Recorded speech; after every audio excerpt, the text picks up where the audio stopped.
말씀 나눌게요. 하나님 참 감사합니다. 예배하게 하시니 감사합니다. 우리의 마음이 예배의 자리에 걸음할 수 있는 마음 되게 하시니 감사합니다. 예배를 통하여 하나님 주시는 은혜 받고 누리기를 소원합니다. 오늘 우리에게 은혜를 허락하여 주시옵소서. 깨달음을 허락하여 주시옵소서. 깨달은 대로 살아갈 수 있는 능력을 허락하여 주시옵소서. 예수님의 이름으로 기도합니다. 아멘.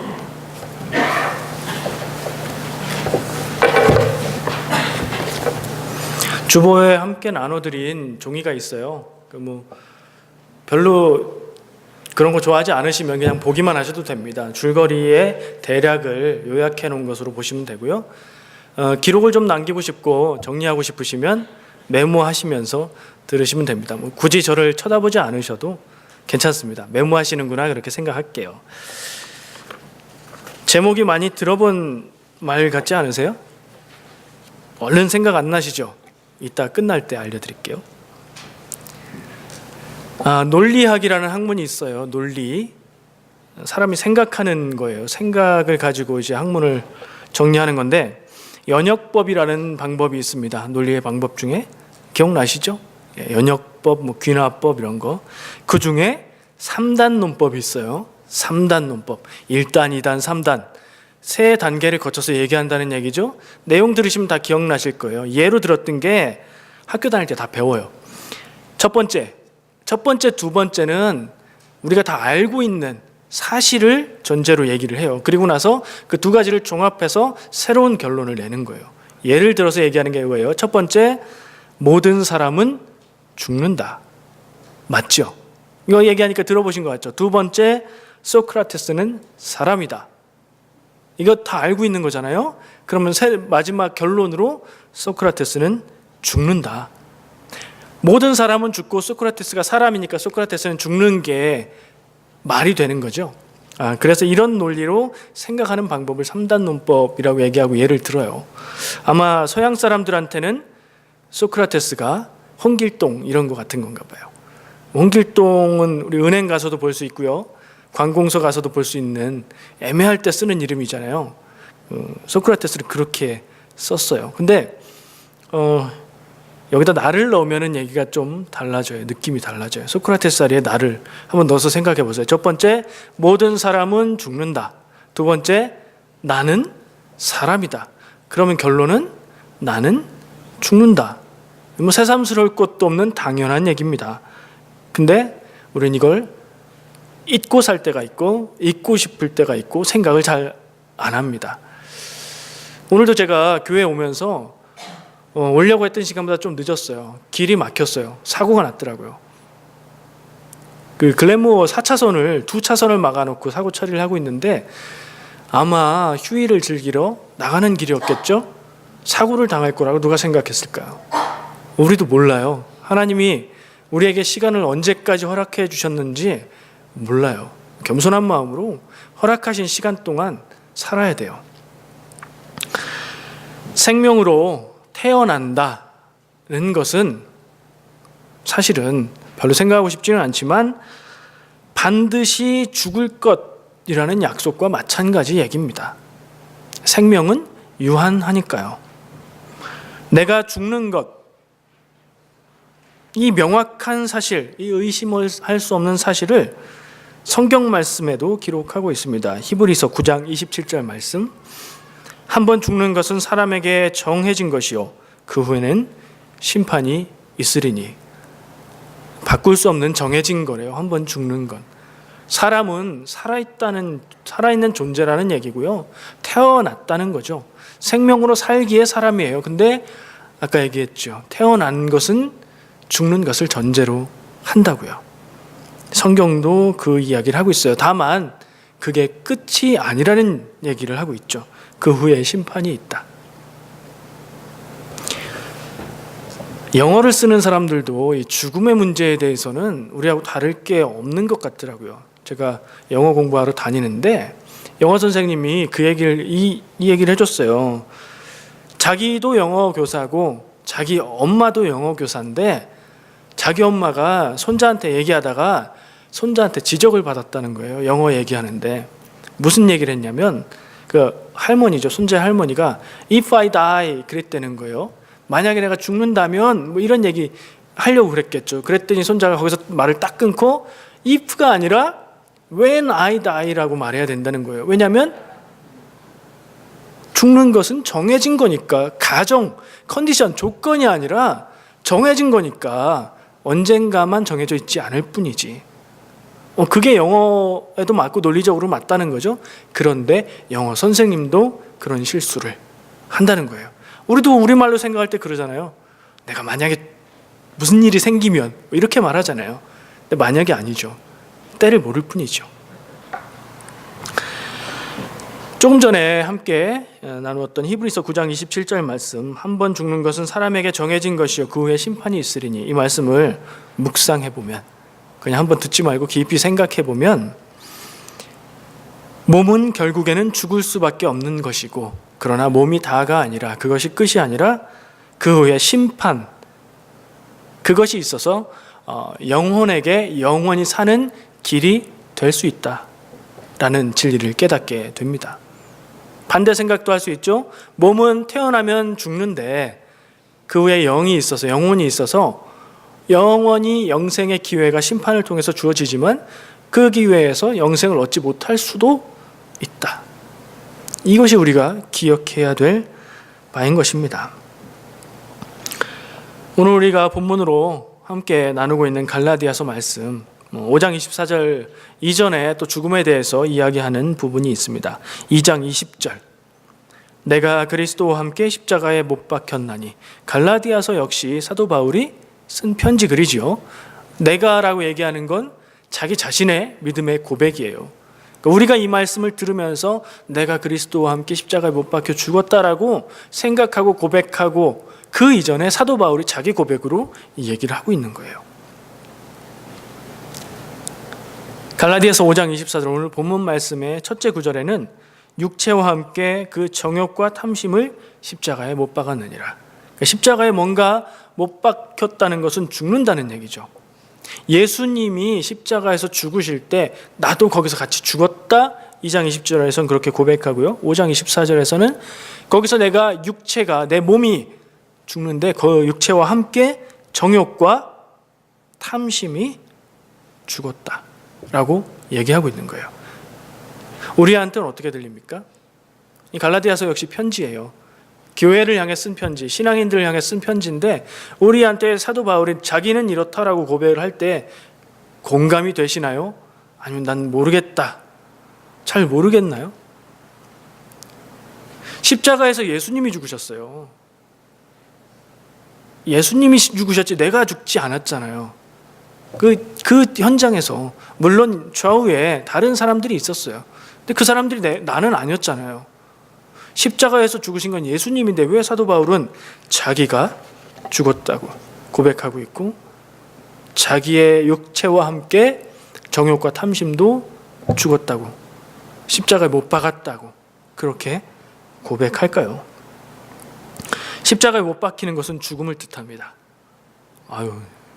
죽는 것 좀. 그런데 정해져 있잖아요. 갈 때가 있고 그게 끝이 아니라는 게 더 중요하기 때문에 우리는 이 사실을 깊이 생각을 해야 됩니다. 십자가에는 예수님이 죽으셨는데 내가 왜 거기에 십자가에 못 박혀 죽었다고 바울이 고백하고, 우리에게도 나도 그런 것처럼 고백하게 그렇게 만들까요? 예수님이 십자가에 죽으시는 바로 그때 나의 죄가 해결되는 길이 열렸기 때문에 바울은 그 사실을 그렇게 고백한 겁니다. 예수 그리스도의 십자가의 죽으심이 내 죄의 문제를 해결합니다. 믿으십니까? 하나님이신 그분의 죽음, 생명이 내 죄하고 생명이 무슨 관계가 있을까요? 죄는 생명으로 갚을 수 있고, 죄는 생명으로 지워야 되는 것이기 때문에 내가 죽어야 되는데 내 죽음 대신에 하나님이신 예수님이 죽으신 거예요. 그래서 그 죽음으로 내 죄가 지워지고 구원의 길이 열리는 거예요. 근데 육체의 죽음으로 육체가 죽어야 되는 그 죽음 앞에서 예수님의 죽으심으로 우리의 죄가 용서되는 길이 열린 거예요. 그러니까 사도 바울은 그 죄를 해결하는 육체의 죄의 부분을 그때 예수님의 죽으심을 통해서 내가 십자가에 못 박았고 죄의 문제를 해결받았고 구원받게 됐다고 고백하게 하고 있는 것입니다. 그리고 본문에서 사도 바울은 그때 십자가에 죽었어야 하는 것이 내 몸과 함께 그 몸의 정욕과 탐심이라고 얘기를 합니다. 핵심이 여기로 가면 돼요. 지금 따라오시면 돼요. 정욕과 탐심. 근데 그냥 정욕과 탐심이 아니라 육체의 정욕과 탐심이라고 본문 말씀에 기록을 하고 있어요. 육체라는 말을 딱 달고 있어요. 육체는 몸이죠. 바디. 우리가 살고 있는 세상의 삶을 이야기한다고 볼 수도 있고요. 나의 자아로 생각할 수도 있어요. 그게 죽어야 된대요.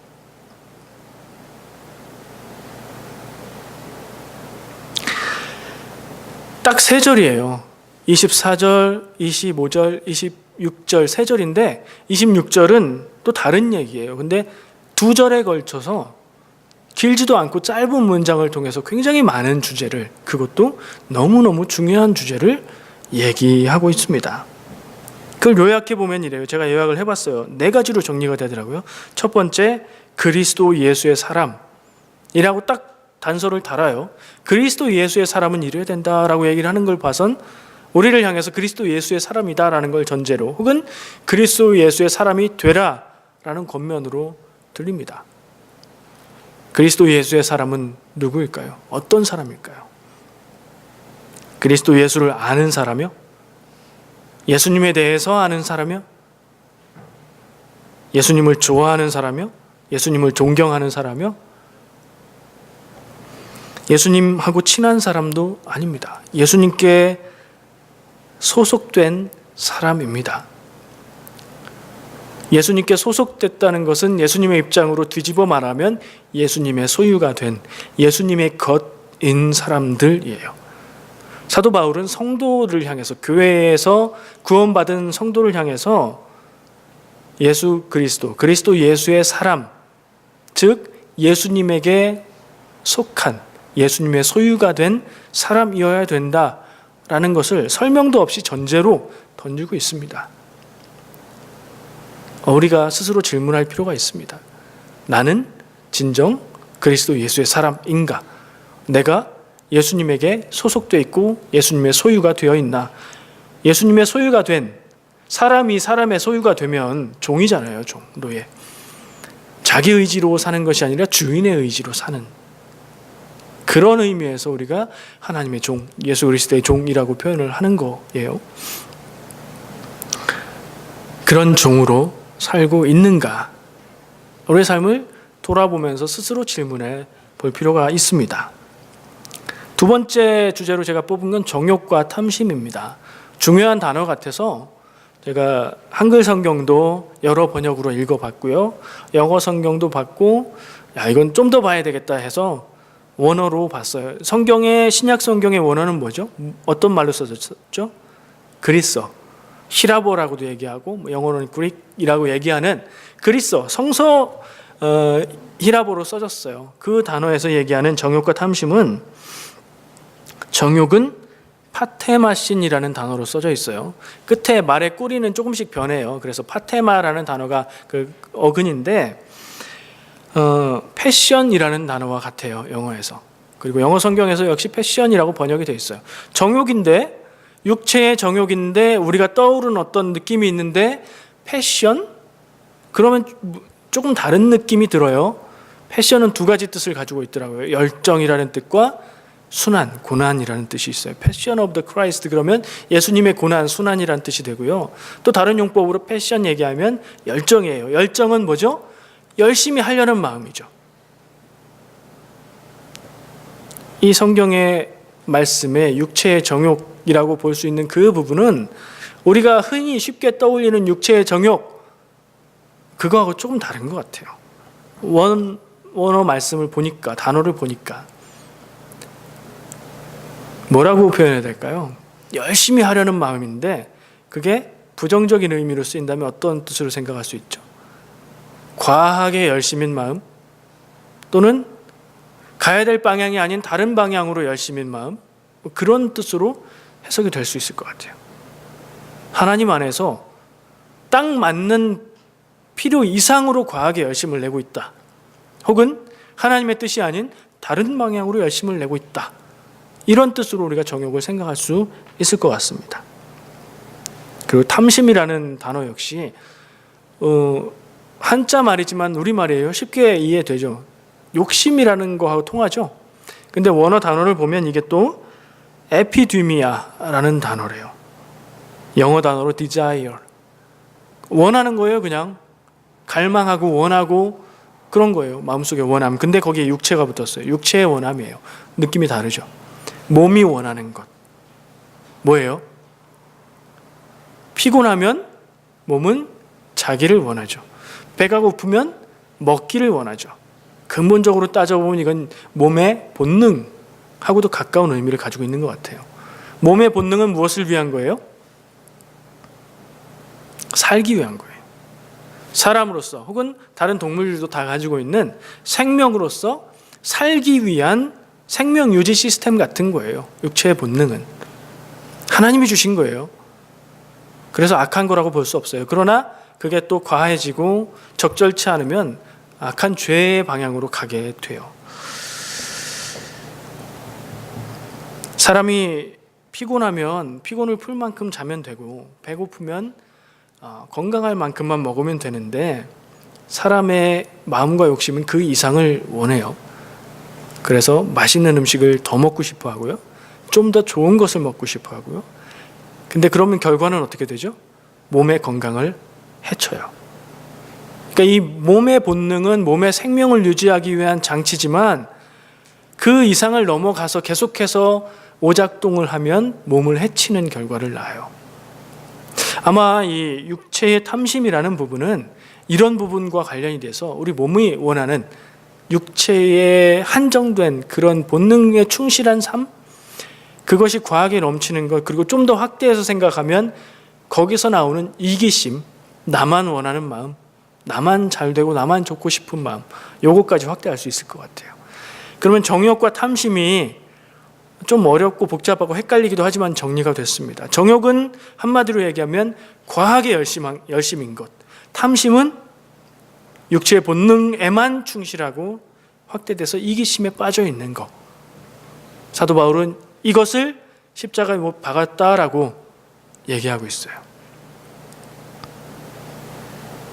그 다음으로 중요한 개념은 십자가인 것 같아요. 우리는 십자가를 어떻게 생각하죠? 사람들은 십자가를 장식으로 몸에 달고 다니기도 합니다. 기독교인이 아니어도 그렇게 하기도 하고요.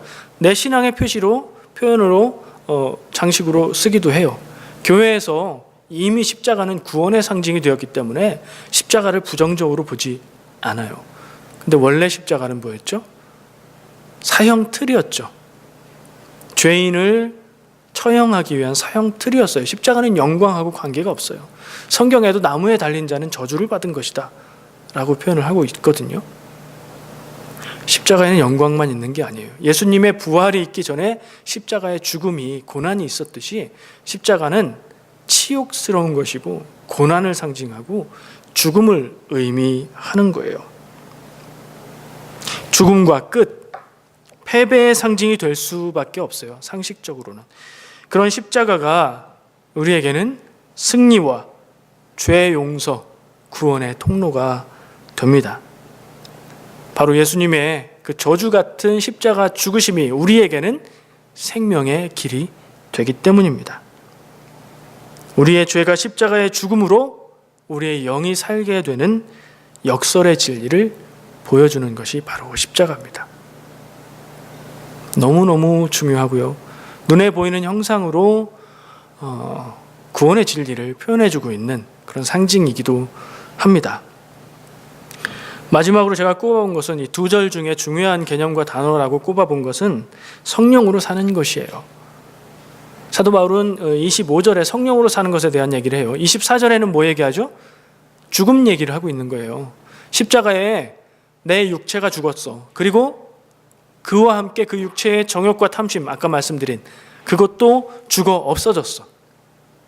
그리고 나서 25 5절에 와서는 이제 살아요. 어떻게 살아요? 성령으로 사는 것에 대해서 얘기를 해요.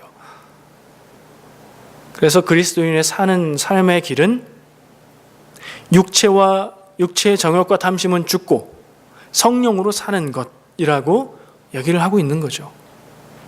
우리의 사는 삶이 몸이 살아서 숨쉬는 생명의 삶이 다가 아니라 성령으로 사는 삶이 있는지, 사도 바울은 25절에 성령으로 사는 것은 성령으로 행하는 것이라고 설명을 달고 있거든요.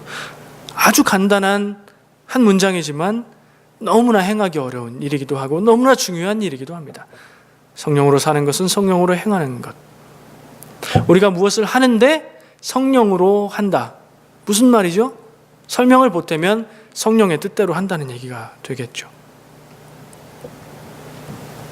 제가 이 말씀을 묵상하고 준비하면서 한 가지 고민이 생겼어요. 제가 단에서 전하는 설교 말씀의 내용은 항상 결론이 똑같더라. 성령의 순종, 하나님 뜻의 순종, 그렇게 살자. 그거더라고요. 더 깊이 고민했어. 주제를 바꿔야 되나? 근데 지금 제 수준에 있어서, 그리고 말씀 앞에 서서는 그게 답이더라고요. 성령의 뜻을 구하고 순종하는 것, 그것 이상도 없고요. 그것 이하도 없어요. 우리가 살아갈 삶의 길은 그거예요.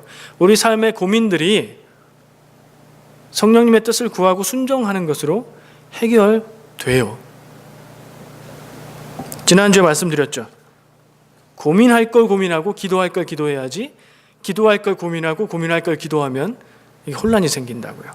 고민할 것은 고민하고 기도할 것은 기도해서 성령님의 뜻을 구하고 순종하시기를 축복합니다. 우리가 예수 그리스도의 십자가 죽으심으로 그 은혜로 죄 용서받고 구원받으면 어떻게 될까요? 사도 바울은 그 부분을 오늘 얘기를 했어요. 제가 얘기하는 부분은 정욕과 탐심을 십자가에 못 박았다, 이 부분이에요. 정욕과 탐심, 육체의 정욕과 탐심을 십자가에 못 박으면 내 몸이 죽고 내 죄의 근거가 죽어요. 내가 죄를 짓게 되는 가능성이 있는 그 부분들이 죽은 거예요. 그러면 끝나나요? 완전히 성령으로 사는 삶이 계속 될 수 있나요? 그렇게 그 삶이 언제 시작되냐면 믿음으로 구원받으면 그 삶이 시작돼요. 근데 그게 늘 그렇게 꾸준히 유지되고 그렇게 가나요? 이런 질문입니다. 그리스도인이 믿음으로 구원받아서 죄 사함을 받으면 죄를 또 안 짓는가? 이런 의문이 저에게 또 생겼습니다. 돌아보면 답이 딱 확실히 나옵니다. 저도 저를 돌아봤어요. 아니에요. 죄 용서받고 구원받고 새로운 존재가 되고 그리스도 안에서 새로운 피조물이 됐어도 죄를 지어요. 왜 그런가 생각해 보니까 우린 여전히 몸으로 살고 있고 몸에서 나오는 죄를 짓게 만드는 일들이 여전히 내 안에 있잖아요. 사도 바울이 십자가에 못 박았다고 얘기한 그게 아직도 있어요. 우리도 그 일을 하려고 애쓰고 그 일을 성공할 때도 있지만 완전히 제거된 게 아니에요. 그렇죠?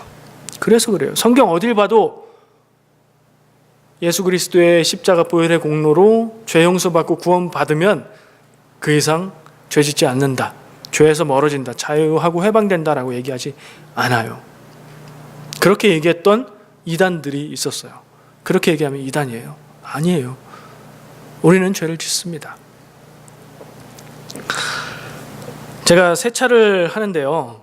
세차는 차를 닦는 거잖아요. 깨끗하게. 세차하면 새차처럼 된다고 해서 세차냐고 누가 아이들이 얘기하더라고요. 차를 닦으면 정말 새차처럼 깨끗해지죠. 겉에를 닦으면 겉에가 깨끗해지고 안을 청소하면 안이 깨끗해져요. 어디가 중요할까요? 어느 게 더 어렵고 어느 게 더 쉬워요? 효과는 어떻게 더 커요? 겉에 닦는 게 효과가 더 크죠. 겉에 싹 닦으면 밖에서 다른 사람들은 대체로 밖에서 보니까 깨끗해져. 근데 나는 어디 있어요? 나는 차 안에서 차를 타죠. 실내 내부가 또 중요합니다. 내부를 청소하는데 디테일 세차라는 게 있더라고요. 들어보셨어요? 의자를 다 뜯어내요. 좌석을 뜯어내고요. 뜯어낼 수 있는 건 다 벗겨내고 그리고 청소해요. 차 바닥이 보통 카펫 깔려 있잖아요. 거길 다 청소해요. 깨끗하게. 그럼 어떻게 되는지 아세요? 마치 동물의 집 같았던 그 차 안이 새 차처럼 변해요. 그게 디테일 세차. 그거 하고 나면 우와 새 차처럼 변해요. 기분 좋죠. 근데 디테일 세차를 하고 나면 뭐 거의 회복할 수 없는 부분만 빼고 거의 새 차처럼 되는데 세차 안 해도 되나요? 디테일 세차를 쫙 하고 기분 좋게 하루를 탔는데 그날 저녁에 비가 온다고 생각해 보세요. 기분이 아유. 비 오면 어떻게 돼요? 차 도로 더러워지죠. 비 안 와도 어떻게 돼요? 먼지 쌓이고 더러워지죠. 무슨 얘기를 하려는 것 같아요? 우리의 죄 용서받은 깨끗해짐도 똑같은 거. 예수님도 그 얘기 하십니다. 예수님이 제자들의 발을 씻어주시는데 베드로가 거부해요. 어떻게 저는 제 발은 절대 못 씻어요. 그러니까 예수님이 안 하면 내가 너와 상관이 없다. 그러니까 베드로가 그럼 발 말고 발뿐 아니라 다른 데도 씻어주세요. 그러니까 예수님이 이미 목욕한 사람은 발만 씻으면 된다. 이렇게 얘기하시거든요. 베드로 너 발만 들어오니까 발만 닦아줄게 이 말이었을까요? 그 말씀이 죄 용서 받아서 구원받은 그런 성도 된 사람들은 그 후에 짓는 죄들만 회개하고 깨끗해지면 된다는 말씀으로 저는 들려요. 그러니까 결국에 성도, 구원받은 성도라도 죄 안에서 살고 죄를 짓고 산다는 거죠. 자, 이제 남은 문제는 뭐예요? 그럼 어떻게 할까요? 죄 짓고 회개하고 그럼 되나요? 그러면 내가 죄진지 모르고 인식하지 못하는 죄는 어떻게 해요? 남아있어요? 여전히? 어떡하죠? 죄의 문제 참 무섭습니다. 저는 죄의 문제를 여러 면에서 경험을 해요. 청소하는 얘기를 했는데 깨끗하게 정리해놓고 깨끗하게 청소를 해놓으면요 조금만 흐트러져도 눈에 띄고 보기 싫어요. 근데 그냥 귀찮아서 놔둡니다. 그러면 거기에 먼지도 쌓이고요 다른 게 또 좀 더 지저분해져요. 그럼 자연스럽게 받아들여집니다. 저건 원래 저랬어. 괜찮아. 저것까지는 청소 안 해도 돼. 그게 우리의 마음이에요. 죄도 그래요. 성령님 체험하고 뭐 구원의 체험하고 어떤 특별한 경험하고 은혜 받고 그러면 심령이 깨끗해집니다. 그래서 내 삶 가운데 죄를 짓게 만드는 것들, 죄의 요소들을 내가 다 없애버리겠어. 내가 지금까지 이렇게 살았는데 다 고치겠어. 며칠 가나요? 며칠 가요. 며칠밖에 안 가요. 그래서 우리가 은혜의 자리를 사모해야 되는 이유가 그거예요. 자꾸 청소를 해줘야 돼서요.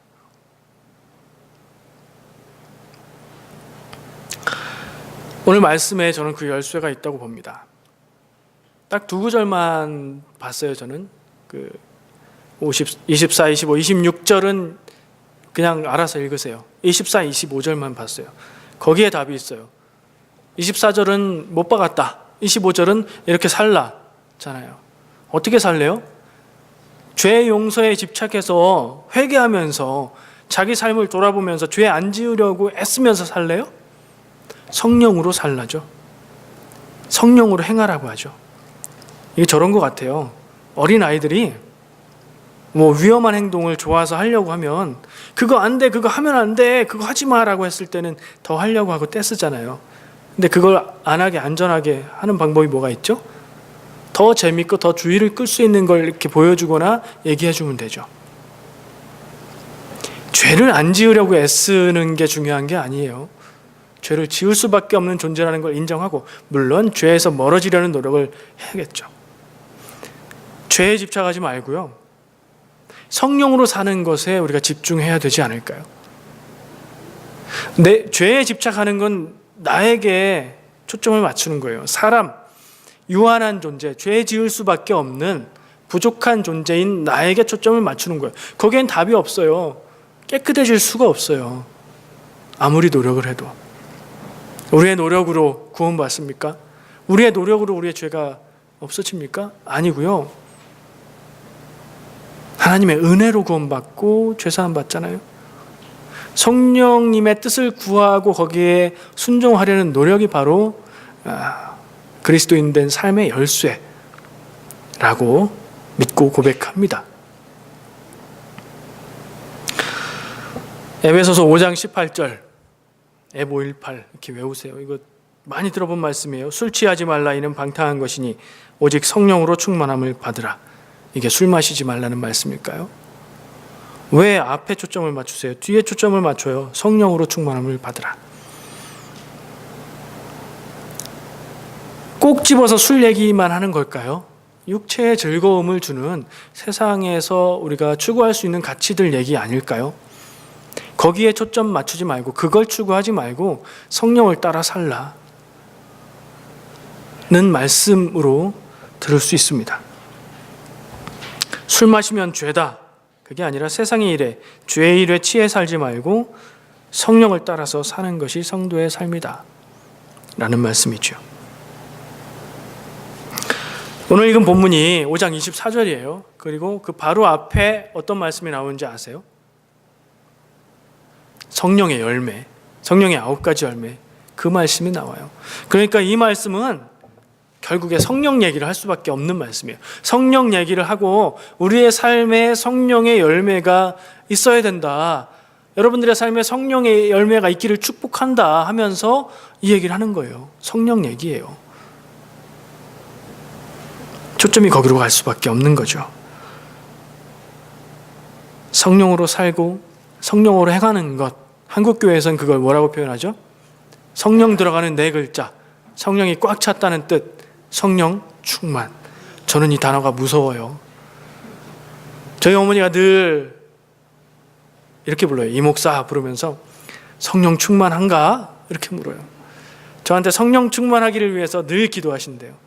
근데 어머님이 얘기하시는 성령 충만하고 제가 생각하는 성령 충만이 조금 달라요. 그러나 뭐 그걸 굳이 따지겠습니까? 그게 나쁜 것도 아니고 아멘 하고 감사합니다 하고 기도해 주세요 얘기합니다. 제가 생각하는 성령 충만이 뭐냐고요? 정답은 아닙니다만은 성경 말씀이 아니니까 오늘 얘기한 거예요. 성령의 뜻을 구하고 그 뜻에 순종해서 사는 게 성령 충만이에요. 성령 충만하라, 성령 받아라 이런 표현들이 1980년대, 90년대 부흥회만 가면 늘 듣던 말씀이에요. 근데 어떤 때는 이 얘기가 부담스럽기도 했어요. 나는 안 그런 것 같아서. 그래서 성령 충만하게 해달라고 성령을 주세요 막 기도도 해봤어요. 그런 것 같은 때도 있었어요. 근데 그게 평생 가고 오래 가고 그렇지 않더라고요. 어떤 사람들은 거부감이 들 수도 있어요. 성령 충만해야 됩니다. 그래서 바꿔서 얘기할게요. 성령의 뜻을 구하고 성령의 뜻에 순종해서 사십시오. 왜? 그리스도 예수의 사람, 그리스도 예수의 소유, 그리스도 예수의 종이니까 하나님의 뜻, 성령의 뜻에 따라 사는 게 맞는 거죠. 그렇게 사는 게 다예요. 우리가 초점을 맞춰야 될 것은 나는 왜 이럴까? 내가 왜 이거밖에 안 될까? 뭐 이런 거 아니라 내가 성령님의 뜻을 구하고 있나? 내가 성령님의 뜻에 따라서 살고 있나? 2가지예요. 성령 충만은 어떤 신비한 체험만을 이야기하지도 않습니다. 성령을 따라서 사는 삶, 늘 성령을 따라서 사는 삶이 성령 충만한 삶이에요. 그렇게 사시기를 같이 한번 생각하고 그렇게 되시기를 축복합니다. 결론을 얘기하겠습니다. 한마디로 죄 짓지 않으려고 노력하지 말고 성령을 따라 살려고 노력하자. 제가 아까 처음에 이따가 얘기한다고 한 거 있죠? 오늘 말씀 제목은 송창식 씨의 노래 있잖아요. 노래 가사에서 나왔던 얘기예요. 저는 죽고 사는 문제를 말씀을 준비하면서 묵상을 했어요. 그래서 이제 그 얘기가 떠올랐고 검색을 해보니까 그게 송창식 씨의 그냥 노래가 아니라 아주 유명한 미당 서정주 시인의 푸르른 날에라는 시에 곡을 붙인 그런 노래더라고요.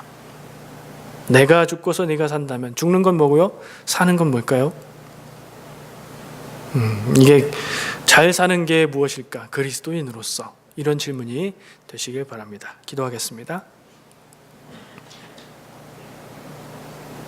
하나님,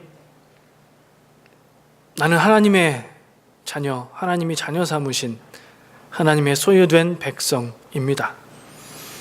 하나님의 백성으로 살게 인도하여 주시옵소서. 나의 연약하고 부족한 것 주님께 드리고 주님이 인도하시는 그 길 따라서 살아가게 하여 주시옵소서. 나의 삶의 가장 첫 번째 자리에 성령님 나에게 인도하시는 바가 무엇이며 그 뜻이 무엇인지를 구하는 생각이, 기도가 있게 하여 주시옵소서. 예수님의 이름으로 기도합니다.